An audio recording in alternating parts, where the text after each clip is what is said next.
Hello welcome to time 24x7. మరి ఈ రోజు ఇండస్ట్రీలో ఇంపాక్ట్ క్రియేట్ చేసిన కొన్ని ఇంట్రెస్టింగ్ విషయాలు తెలుసుకుందాం.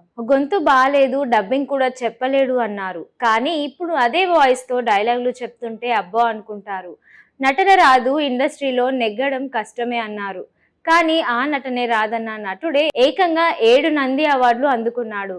ఇండస్ట్రీలో 2-3 ఏళ్లు ఉంటే కష్టమని ఈజీగా తీసి పారేశారు. కానీ ఆయనే ఇప్పుడు ఏకంగా 33 ఏళ్లు కెరియర్ పూర్తి చేసుకోవడమే కాకుండా ఇప్పటికీ అంతే బిజీగా ఉన్నారు. ఈ తరం వారికి జగపతి బాబు గురించి ప్రత్యేకంగా చెప్పాల్సిన పని లేదు. ఆయన ప్రతినాయకుడిగా, గుణచిత్ర నటుడిగా ఆకట్టుకున్న తీరు వివరించనక్కర్లేదు. కానీ ఇప్పుడు మరో శోభన్ బాబు అనిపించుకున్నారు జగపతి బాబు.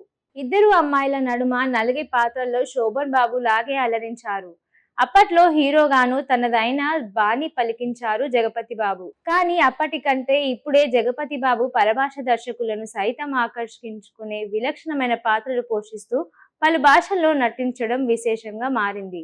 వీరమనచ్చనేని జగపతి బాబు 1962 ఫిబ్రవరి 12న జన్మించారు. ఆయన తండ్రి విబి రాజేంద్ర ప్రసాద్ జగపతి ఆర్ట్స్ పిక్చర్స్ అధినేతగా ప్రసిద్ధులు.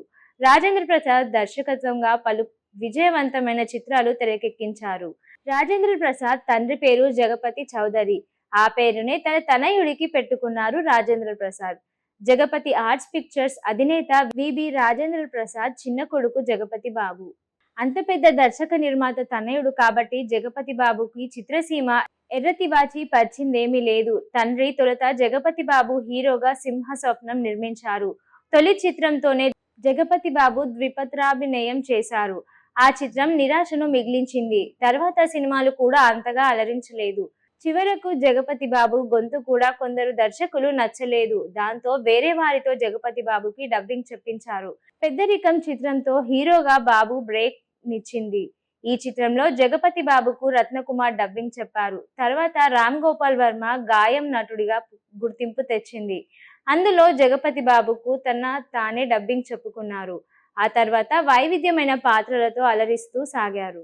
మావి చిగురు, మనోహరం చిత్రాలతో ఉత్తమ నటుడిగా నంది అవార్డు సొంతం చేసుకున్నారు. తర్వాత రోజుల్లో బెస్ట్ సపోర్టింగ్ యాక్టర్ గా లక్ష్యం సినిమాతో నంది అందుకున్నారు. జగపతి బాబు కాల్ షీట్స్ కు ఒకానొక సమయంలో విశేషమైన డిమాండ్ ఉండేది. ప్రేమికునిగా, ఇంటి పెద్ద కొడుకుగా, ఓ మంచి భర్తగా, అన్యాయాన్ని ఎదిరించే ఆదర్శ భావాల నాయకుడిగా, న్యాయం కోసం పోరాడే యోధుడిలా ఇలా పలు విలక్షణమైన పాత్రలు అలరించారు జగపతి బాబు. అవయవదానం చేసిన వాళ్లకు పద్మశ్రీ, పద్మ విభూషణ్ అవార్డులు ప్రకటించాలని ఆయన కామెంట్ చేశారు. ఇదిలా ఉంటే జగపతి బాబు అసలు పేరు వీరమాచానేని జగపతి చౌదరి. సినీ నిర్మాత, దర్శకుడు విబి రాజేంద్ర ప్రసాద్ వారసుడు ఈయన. ఇప్పటి వరకు కెరియర్ లో 100 సినిమాలకు పైగానే నటించారు జేబీ. శోభన్ బాబు తర్వాత ఇద్దరు పిల్లల కథకి కేర్ ఆఫ్ అడ్రస్ అయిపోయారు. 90లో జగపతి బాబు నటించిన కుటుంబ కథ చిత్రాలు సంచలన విజయం సాధించాయి. అలాగే గాయం, మనోహరం లాంటి సినిమాలతో నటుడిగా గుర్తింపు తెచ్చుకున్నాడు. మద్రాస్ లోనే చదువు పూర్తి చేసిన జగపతి బాబు తర్వాత సినిమాలోకి ప్రవేశించాడు. చదువుకునే సమయంలో రోజుకి 3-4 సినిమాలు చూసిన జగపతి బాబుకి సినిమాల్లోకి రావాలనే ఆలోచన ఉండేది కాదు. ఎందుకంటే 12 ఏళ్ల వయసులో సినిమాల్లోకి వెళ్ళాను అని ఆయన అమ్మగారు ఒట్టు వేయించుకున్నారు.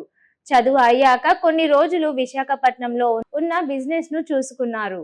ఇక ఆ సమయంలోనే ఒక్కసారిగా సినిమాల్లోకి వెళ్ళాలని ఒక రాత్రిలో నిర్ణయించుకొని తన నాన్నగారు పెద్ద నిర్మాత అయినా ఆయన ప్రమేయం ఏమీ లేకుండానే ప్రయత్నాలు కొనసాగించారు జగపతి బాబు.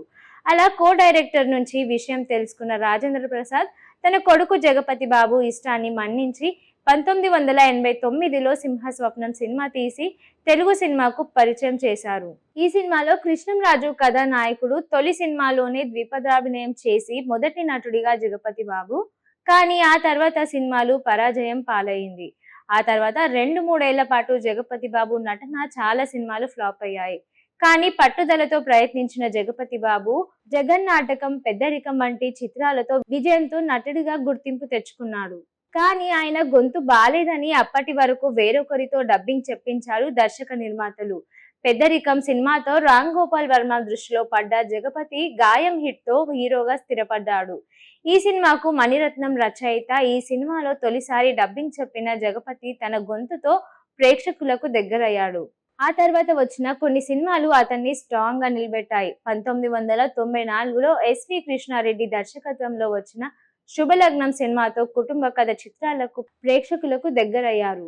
జేబీఎస్వి కృష్ణారెడ్డి, జగపతి బాబు కాంబినేషన్ లో వచ్చిన మావి చిగురు, పెళ్లిపీటలు మొదలైన చిత్రాలు కూడా ప్రేక్షకాదరణ పొందాయి.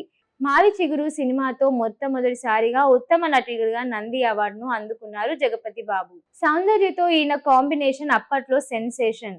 ఒకే మూసలో వెళ్లకుండా అప్పుడప్పుడు అనంతపురం, మనోహర లాంటి సినిమాలు కూడా చేశాడు జగపతి బాబు.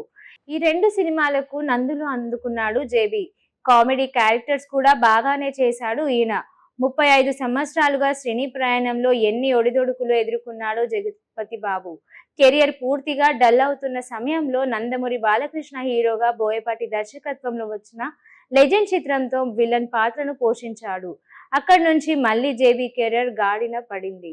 సెకండ్ ఇన్నింగ్స్ లో ఈయన నటించిన నాన్నకు ప్రేమతో, రంగస్థలం, శ్రీమంతుడు లాంటి సినిమాలు జగపతి బాబుకి సూపర్ క్రేజ్ ని తెచ్చిపెట్టాయి. ఇక అయితే హీరోగా తన స్టార్డమ్ మసకబారుతున్న సమయంలోనే జగపతి బాబు క్యారెక్టర్ రోల్స్ వైపు మళ్లారు. కానీ అప్పుడు అంతగా ఆకట్టుకోలేకపోయారు. కానీ ఆయన కెరియర్ ను మలుపు తిప్పిన చిత్రం లెజెండ్ అనే చెప్పాలి. బాలకృష్ణ హీరోగా నటించిన ఈ సినిమాలో విలన్ గా జగపతి బాబు అభినయ అందరినీ ఆకట్టుకున్నారు. ఈ సినిమాతో బెస్ట్ విలన్ గా నంది అవార్డుకు ఎంపికయ్యారు జగపతి బాబు. లెజెండ్ తర్వాత జగపతి బాబు కాల్ షీట్స్ కు ఎంత డిమాండ్ పెరిగిందో అందరికీ తెలుసు. పరభాషల్లోనూ జగపతి బాబు విలక్షణమైన పాత్రలు పోషిస్తూ సాగుతున్నారు. ఒకే తర పాత్రల్లో నటించిన వాటి మసధోరణి కనిపించకుండా వైవిధ్యం ప్రదర్శించే ప్రయత్నంలో ఉన్నారు జగపతి బాబు. తాను ఎంత బిజీగా ఉన్నా తనకు నచ్చిన పాత్రల్లోకి పరాకాయం ప్రవేశం చేస్తూ అలరిస్తున్నారు. నవతరం కథానాయకులకు చిత్రాలతో జగపతి బాబు నటించడం ఓ ఎసెన్స్ గా మారింది. సింబా ద ఫారెస్ట్ మ్యాన్ లోకి కీలక పాత్రలకు పోషిస్తున్నారు. ప్రభాస్ సలార్ లోను జగపతి బాబు కీ రోల్లో కనిపించారు. రాబోయే చిత్రాల్లో జగపతి బాబు మరింత జనాలని అలరిస్తారని ఆశిద్దాం. షేర్ చేయండి, లైక్ చేయండి, సబ్స్క్రైబ్ చేయండి. మరిన్ని వీడియోల కోసం బెల్ సింబల్ పై క్లిక్ చేయండి.